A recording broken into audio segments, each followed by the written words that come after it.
Hello ladies and gentlemen, my name is RemovableSanity. Today I am reviewing Monstrum on the Xbox One. This has been developed by Team Junkfish and published by Junkfish Limited. So what is Monstrum?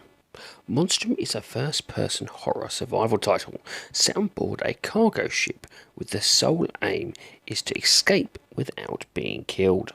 The premise is different from the usual survival horrors around, with you waking as the only human on a rusted and drifting cargo vessel set in the late 1970s. You are, quite literally, stuck between a monster and the deep blue sea, and if you don't escape, one or the other will claim you. The game boasts procedurally generated levels, permadeath, environmental traps, 3 different AI-driven predators accompanied by 3 different possible escape routes. And this leads me on to the gameplay. As I mentioned earlier, you awake in a hidden corner as the sole survivor on board a cargo ship floating in the middle of nowhere. Your objective is then to make it off the ship using one of 3 escape routes available to you. However, these escape routes aren't as simple as getting to them.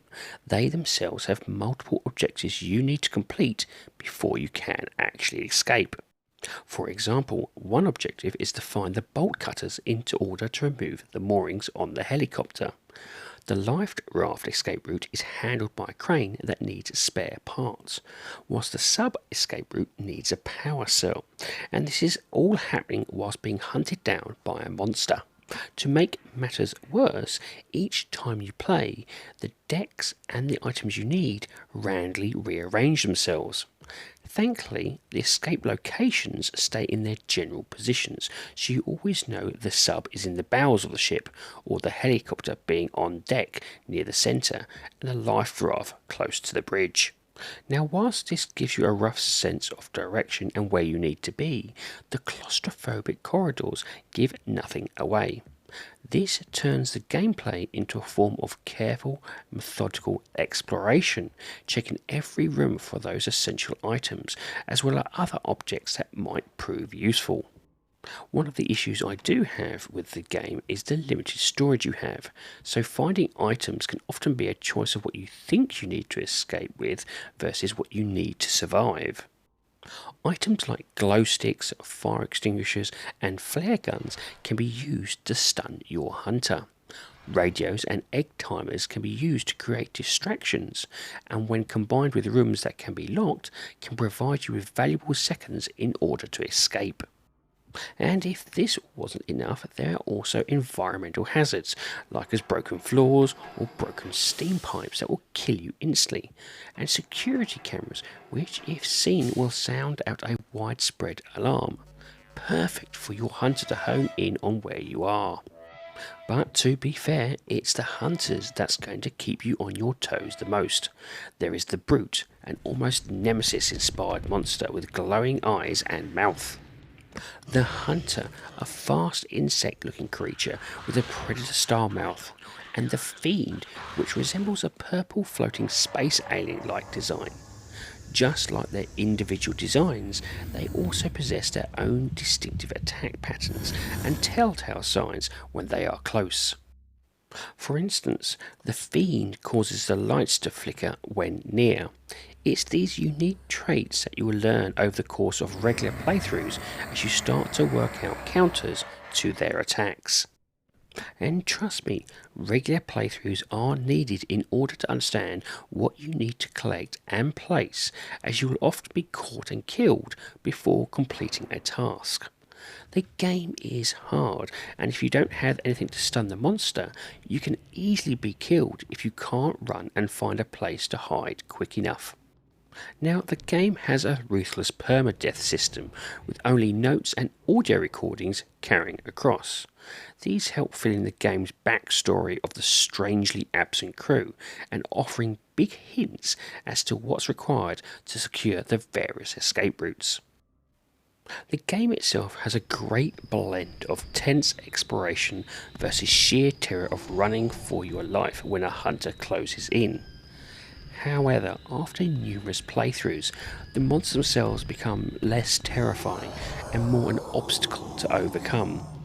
Adding another monster and more different corridor tiles would help keep things fresh for longer, I feel. So what about the graphics?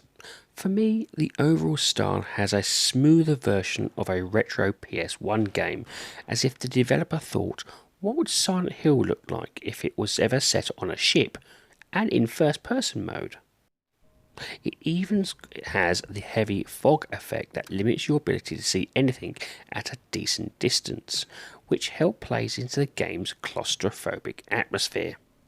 Whilst there's nothing groundbreaking about the visuals, the limited colour palette plays well with its nicely done ambient lighting. The mood is set perfectly because of it, and I often found myself using the lights as a visual cue for when a hunter was close. Because the level design is based on randomly generated select amount of corridor tiles, it does keep things fresh whilst maintaining have I been here before feeling for quite a while. There was no slowdown, tearing or frame rate issues I could see with the naked eye, which is what I expect from an older game being ported to console. And now for the sound. The sound here really hits the nail on the head, with the monster's sounds being a perfect cue for when close. Also, it has to be said that the sound of the ship is generally excellent, as the creaks and groans of the ship underfoot add to the disturbing ambience. Rattling pipes of steam will unnerve you easily, and you'll continuously be looking behind you because of the sound emanating from the ship.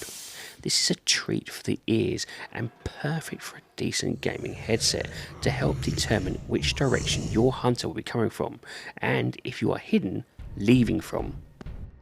There currently is only voice work done for the audio tapes found about the ship, and these give a pretty good performance, selling an audio record of the events happening. And this leads me onto the rating of the game. Now, I rate games in order of avoid, on sale, great purchase, and must own. My rating for Monstrum is on sale. What is here is done well, with it being an intense and unnerving experience. However, once you've seen all the monsters and understand the items you need to collect for the escape routes, it does become more grindy than scary. The game is currently priced on Xbox at £24.99, or approximately $30, and depending on your skill and patience, would give you about 5 to 10 hours worth of gameplay to potentially get to a ending. With the procedurally generated paths and 3 different hunters, this opens the game's replayability and easily could net you another 10 hours or so. What you get here for your buck is a solid first-person survival experience that is just showing a bit of its age. It was released on PC 5 years ago, and I can't help think it just needs a few more tiles or monsters to keep it fresher for longer. Regardless, there is rumours of Monstrum 2, and I'll be keeping my eye on the devs, as it's clear they do understand this genre very well. Well, ladies and gentlemen, that's it. I do hope you like this review, and if you do, please like, share and subscribe if you so wish. And if you would like to put some notes or even just a comment in the comment section, I do like reading them. Anyway, have a great time gaming, and I'll see you all again soon.